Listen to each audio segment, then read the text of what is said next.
অবশেষে পেয়ে গেলাম Thailand famous fruit bucket ice cream.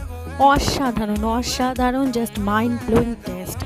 এত রকমের ফ্লেভার ছিল, তোমাদেরকে কি বলবো বন্ধুরা, অসাধারণ খেতে। এটা ছিল আমার ফার্স্ট টাইম ট্রাই করলাম এটা।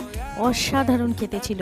তার মধ্যে ছিল স্ট্রবেরি ফ্লেভার, তার মধ্যে ছিল ব্লুবেরি, পিচ ছিল, ম্যাঙ্গো ছিল, কাঁচা ম্যাঙ্গো, আর পাকা ম্যাঙ্গোর ফ্লেভারও ছিল। অসাধারণ খেতে, জাস্ট মুখে বলে বোঝাতে পারবো না। ভেতরে জাস্ট দেখো ভর্তি আইসক্রিমের কোটিংটা রয়েছে, আর একদম বাইরে পুরো স্ট্রবেরি একদম কোটিংটা রয়েছে। অসাধারণ, শেপটাও অসাধারণ। তারপরেই আমি ব্লুবেরিটা টেস্ট করে ফেললাম। ব্লুবেরিটাও অপূর্ব, ঠিক যেটা যে আইসক্রিমের যেটা যে ফ্লেভার, ঠিক সেটা সেই ফ্লেভারেরই ছিল।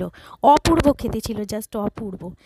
এত ভালো কলকাতায় বসে থাইল্যান্ডের আইসক্রিম খাওয়া কি মুখের কথা। তারপরেই আমি নিয়ে নিয়েছিলাম পিচ ফ্রুটটা।